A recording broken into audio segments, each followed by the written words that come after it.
നമ്മുടെ രഘുവിനൊരു വാള അടിച്ചിരിക്കുകയാണ്. ഹെവിയാന്ന് തോന്നുന്നു. നല്ല വിലം കൊടുക്കുന്നുണ്ടാണ്. വലിച്ച് കയറ്റിക്കൊണ്ടിരിക്കുകയാണ്. സംഭവം എത്തി, സാധനം എത്തി. ഹെവി വാളയാണ് തോന്നുന്നു.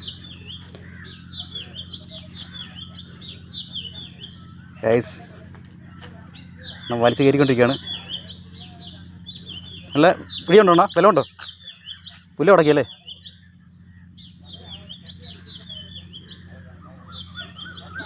ആ ഗൈസ് ഇതായിട്ട് സൂപ്പർ വാള, സൂപ്പർ കിടിലം വാളയാണ്. ആഹാ സൂപ്പർ. പയ്യെടുത്താൽ വേണം. ഞാൻ ഇറങ്ങിയെടുക്കാം. പിടിക്കണോ? ചൂടെ പിടിക്കണോ? മല്ലട്ടെ. പയ്യെ കയറ്റിയാൽ മതി. ഗൈസ് ഇതാണ് നമ്മുടെ രഘുവണ്ണൻ നടന്നു കിട്ടിയാണ്. ഇത് അറിയാമല്ലോ നമുക്ക് എല്ലാവർക്കും. സൂപ്പർ സാധനം. ഹെവി വാള എന്നാൽ കയറ്റുകയാണ്. പയ്യെ കയറ്റുകയാണ്. പയ്യെ പിടിച്ച് വരും. അടിപൊളി കിടില സാധനം. ആ സൂപ്പർ ഇതൊക്കെയാണെണ്ടാ സാധനം. 3-4 കിലോ കാണത്തില്ലണ്ട.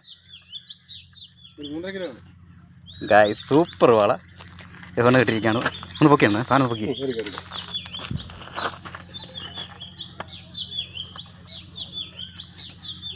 ഹെവി വാള ഓക്കെ സൂപ്പർ വാളയാണ് അടിച്ചിരിക്കുന്നത്. ഇതാണ് ഈ സ്പൂണിലാണ് അടിച്ചേക്കുന്നത്. അത് 2 ഹുക്ക് കയറിയിട്ടുണ്ട്. ട്രിപ്പിൾ ഹുക്കാണ്. 2 ഹുക്ക് ഇതിനകത്ത് ഹുക്കായിട്ടുണ്ട്. അത് കാരണം തന്നെ നല്ല സ്ട്രോങ് ഹുക്കാണ്. പോകത്തില്ല, ഒരു കാരണവശാലും പോകത്തില്ല. അത് ഏകദേശം ഒരു 3.5-4 കിലോ അടുത്ത് ഉണ്ടാവും. ഇതുണ്ടല്ലോ എൻ്റെ ഹൈറ്റിൽ നിന്ന്. അടിപൊളി സൂപ്പറാണ്.